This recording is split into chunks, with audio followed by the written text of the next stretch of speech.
second part of Shop Talk here with Bubba Kline, sports mod driver up at I-35. I need to correct that from the first segment. It's not B-mod, it's sports mod, IMCA sports mod.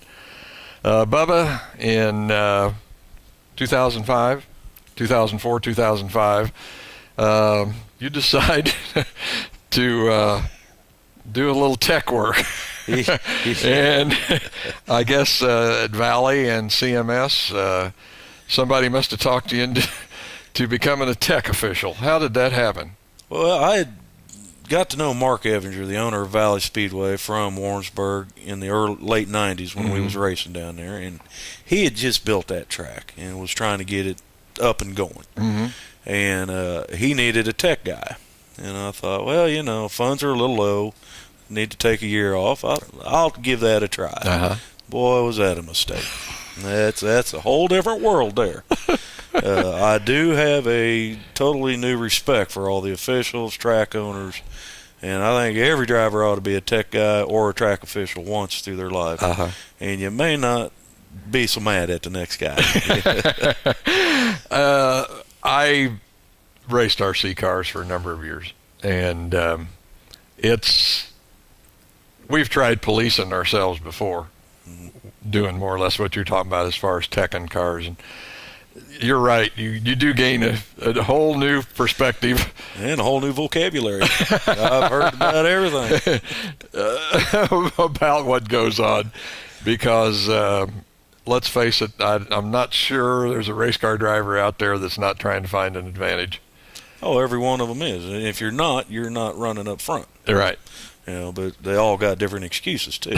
This rule wasn't wrote right, or you forgot this, or you misworded that word, or, Right. It all means the same. If it's not in there, don't do it. Right, exactly. Well, they don't ever see that. Yeah.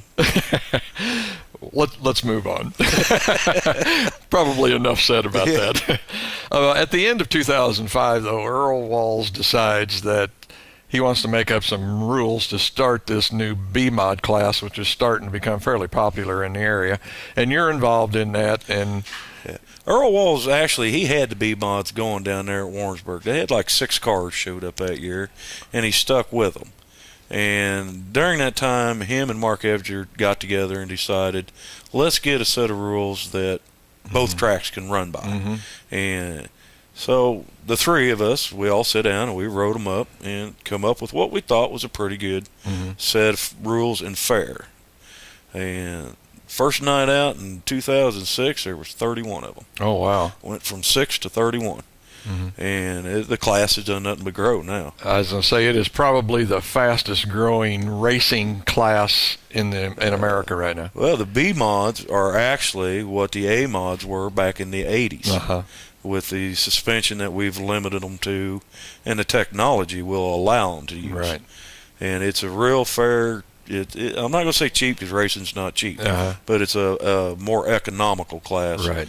Than what the A mods are. Well, and kind of a starter class for guys, I don't want to say coming out of factory stock, but people that are, starting out wanting to move on. Yes, it gives everybody a chance. Whether you're a veteran racer and the economic has got you, you can drop back, still have fun. If you're a hobby stock driver, you can move up. Right, okay. 2007 rolls around, though, and Bubba decides he needs to get back in the race car. So I've done had all the tech and I wanted. Didn't want no more of it. So you start racing at Valley, and you get one feature win and end up winning the points championship in the process. Yes, we did. And it just, that old adage, you don't have to win every night. You just got to be consistent. And here again, we didn't have the 14 wins like we did back in 87. Or 86, but we had 9 second places, and 7 thirds, and it all added up. After 20-some years, we won another championship, and still pays pretty good too. Yes. Second place ain't that bad. No, and it was fun. Yeah, Bubba, in this, what I think is a 24-year career, if I add everything up right. You're in the B mods now, which here again we're talking about as a class where young men are coming up, women also. If there were a couple of drivers of this new generation out there that you could single out, that you would say, I think these guys have got what it takes to be a Clint Boyer or whoever, whatever you want to come up with as far as a good name. What would be 2 or 3 young drivers that you would pick to be in that? Well, there's quite a few of them out there, but the ones that stand out to me is there's a young gentleman, Jacob Ebert. Mm-hmm. He has come a long ways from last year to this year. He's got him 2 wins this year, mm-hmm. and the other one is Brian Montgomery. Mm-hmm. Here's a young driver he's got a lot of talent, mm-hmm. and they've both picked up. They didn't drive no street stocks, they jumped right. straight to this B mod, and they've picked it up. And in their second year, they're winning. Yeah. And they're competitive no matter what track they go to. If I remember right, Brian got 2 wins his first year, one at, yes. or both of them at CMS, I yes. think. Yeah. And if they can get the right backing and all that, I think they can go somewhere. I think you also mentioned the gentleman at I-35 running A-mods. Yes, we got a 16-year-old kid up there, Zach Sanders. He come out of the micro midgets down there at Sweet Springs. Uh-huh. But this is his first full year in a A-mod. Mm-hmm. And, 4 weeks into the season, he's already had 2 second places. Uh-huh. And he's got a lot of talent. Yeah. I'm going to move on to 2007 and actually 2008.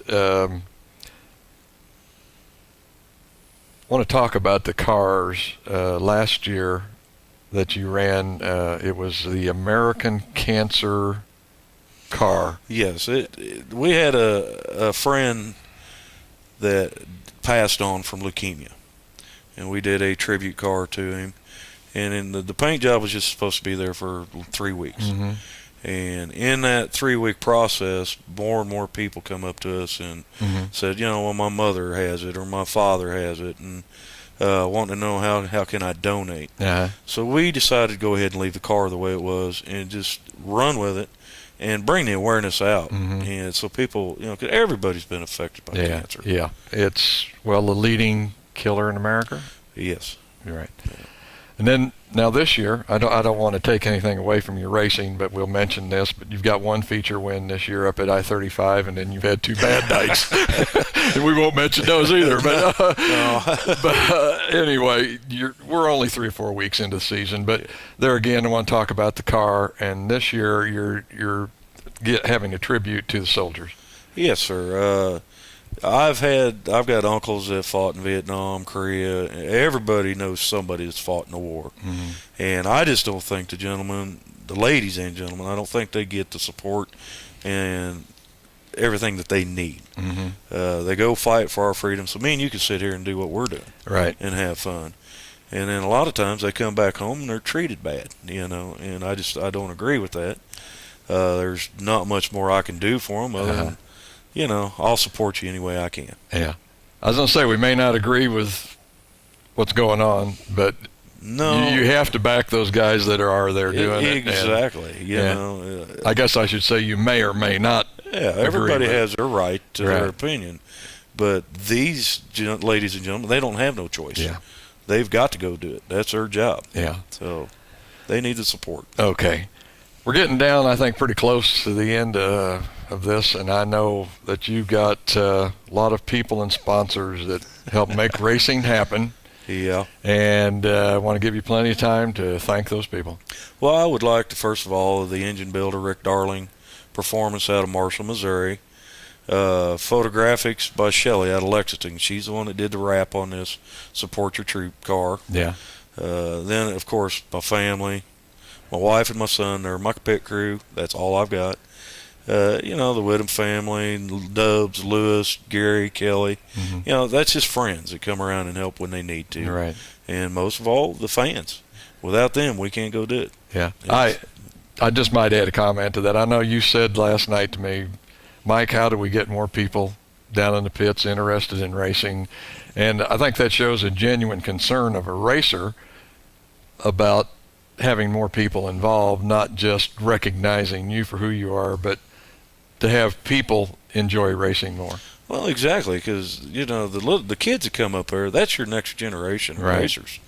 And if we don't get them involved in all that around the track, we're not going to have it no more. Right. So somehow I think the tracks have got to figure out how we're going to get the fans involved more. Okay. Folks, we got to wrap it up.